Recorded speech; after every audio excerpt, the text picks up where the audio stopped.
Hi, boys and girls. I am here with another book to read to you. It is called Miss Nelson is Missing. This was written by Harry Allard and James Marshall.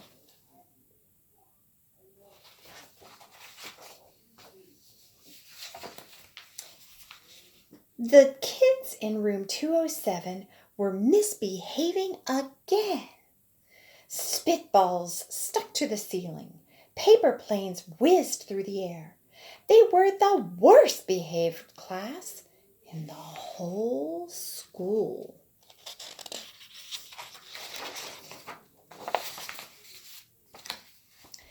"Now, settle down," said Miss Nelson in a sweet voice. But the class would not settle down. They whispered and giggled. They squirmed and made faces.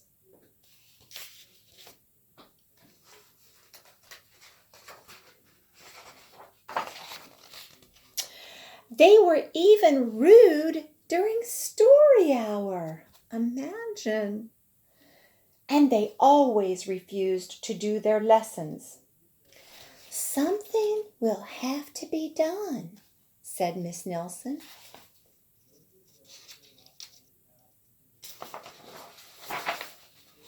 The next morning, Miss Nelson did not come to school.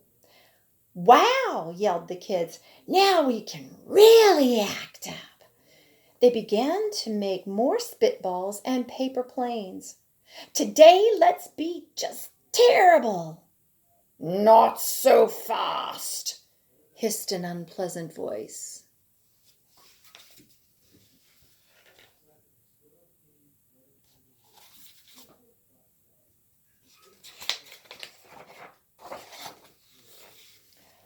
A woman in an ugly black dress stood before them. "I am your new teacher, Miss Viola Swamp."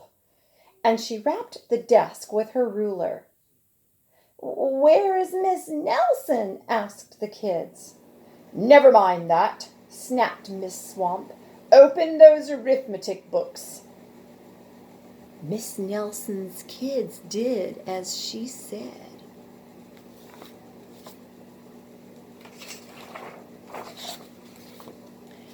They could see that Miss Swamp was a real witch.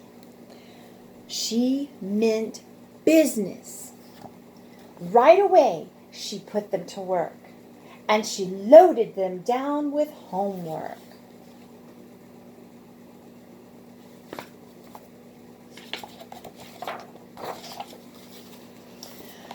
"We'll have no story hour today," said Miss Swamp. "Keep your mouths shut," said Miss Swamp. "Sit perfectly still," said Miss Swamp. "And if you misbehave, you'll be sorry," said Miss Swamp. The kids in room 207 had never worked so hard. Days went by, and there was no sign of Miss Nelson. The kids missed Miss Nelson.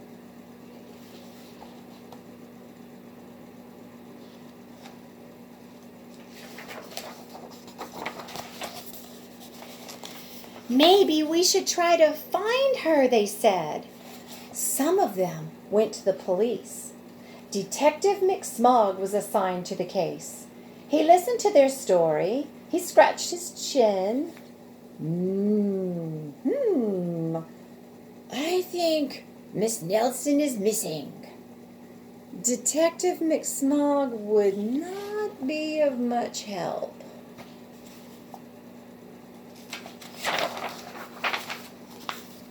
Other kids went to Miss Nelson's house. The shades were tightly drawn, and no one answered the door. In fact, the only person they did see was the wicked Miss Viola Swamp coming up a street. "If she sees us, she'll give us more homework." They got away just in time.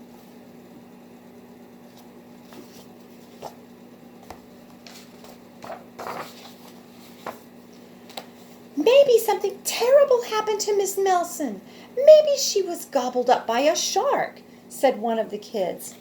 But that didn't seem likely.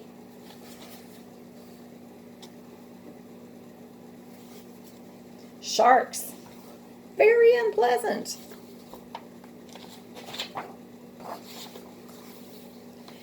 Maybe Miss Nelson went to Mars, said another kid, but that didn't seem likely either. What do you think? Do you think she went to Mars?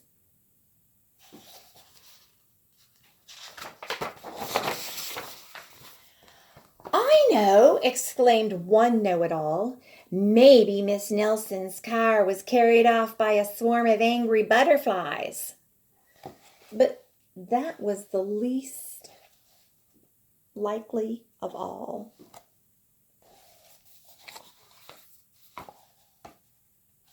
It'd be nice, though.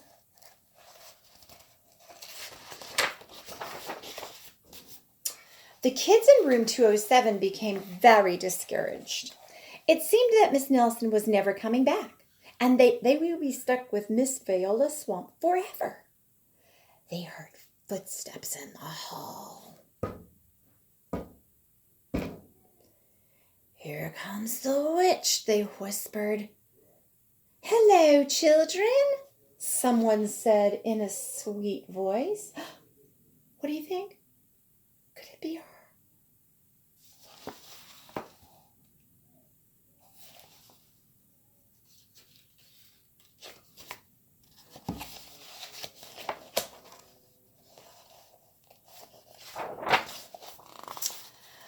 It was Miss Nelson. Did you miss me? We certainly did, they cried. Where were you? That's my little secret, said Miss Nelson. How about a story hour? Oh, yes, cried the kids. Miss Nelson noticed that during story hour, no one was rude or silly. What brought about this lovely change? She asked. That's our little secret, said the kids.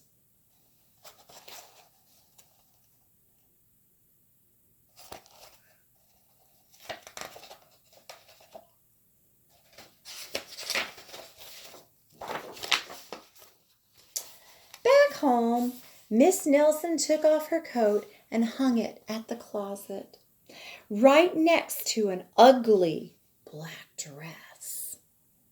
When it was time for bed, she sang a little song. I'll never tell, she said to herself with a smile. Take a look in that closet. What do you think?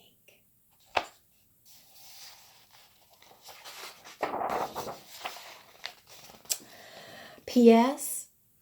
Detective McSmog is working on a new case. He is now looking for Miss Viola Swamp.